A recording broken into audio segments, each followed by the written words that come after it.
Assalamualaikum warahmatullahi wabarakatuh. Perkenalkan, nama saya Erlangdian Bahari. Di sini saya akan menjelaskan mengenai pengertian, bagian, dan fungsi mesin bubut. Yang pertama yaitu pengertian mesin bubut.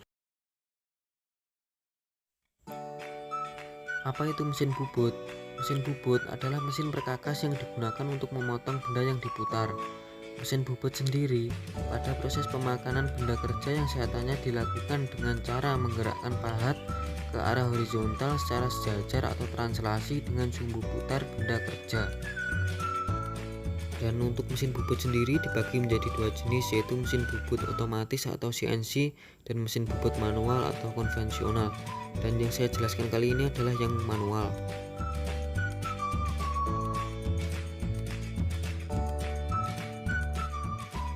Kemudian bagian mesin bubut dan fungsinya.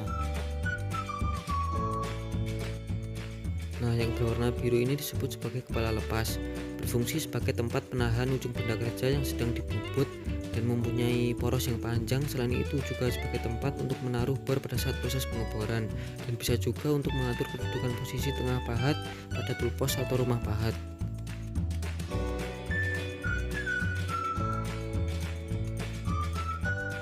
Kemudian yang berwarna biru bulat itu dinamakan motor penggerak, terletak di bagian bawah belakang kepala tetap atau gearbox, berfungsi untuk mengubah energi listrik menjadi energi mekanik untuk menggerakkan semua komponen otomatis yang ada, seperti spidol dan eretan. Kemudian kepala tetap, terdapat poros spindle yang berfungsi sebagai dudukan cekam.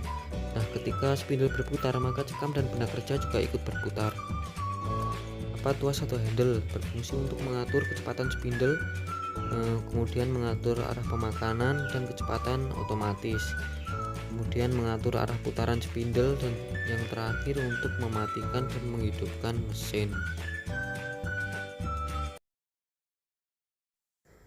Di kepala tetap ini terdapat tombol emergensi, biasanya ciri-cirinya berwarna merah, berfungsi untuk mematikan mesin jika sewaktu-waktu ada kondisi darurat atau bahaya.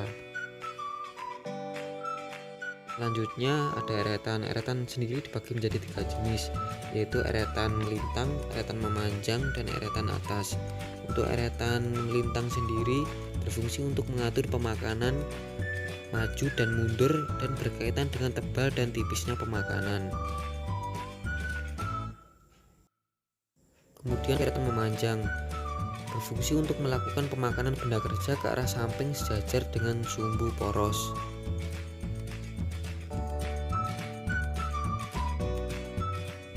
Dan yang terakhir ada eretan atas, berfungsi untuk membuat garis miring atau tirus dan biasanya bisa diputar sampai 360 derajat penuh.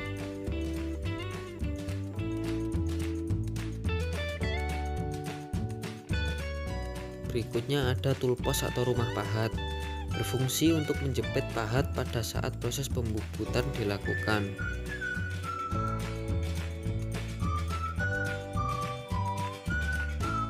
Dan kemudian ada lagi lampu penerangan. Pasti di sini semuanya sudah tahu apa fungsinya lampu, yaitu untuk membantu sang operator membubut agar hasilnya terlihat jelas dan dapat dilihat dengan maksimal. Ada yang dinamakan lagi selang kulen. Dia karakteristiknya bisa ditekuk-tekuk agar bisa masuk ke sela-sela yang sempit. Berfungsi sebagai pendingin benda kerja. Jika suhu terlalu panas maka kulen perlu untuk dinyalakan. Berisi cairan oli berwarna putih. Yang tidak kalah penting yaitu ada alas mesin bubut atau bed plate, sebagai tumpuan gaya semua komponen pada mesin bubut agar dapat menyatu satu sama lain. Kemudian ada lagi yang dinamakan poros transportir, berbentuk seperti ulir panjang. Dia berfungsi untuk sebagai pembawa eretan memanjang bergerak ke samping kanan dan kiri. Dan kemudian ada lagi spindle. Tanpa ada spindle benda kerja tidak dapat diputar dan dikerjakan, berfungsi untuk mencegah benda kerja secara presisi dan akurasi pada saat proses pembubutan. Dan yang terakhir ada rem kaki, berfungsi untuk menghentikan putaran spindle dalam kondisi darurat. Jadi fungsinya sama seperti tombol emergensi.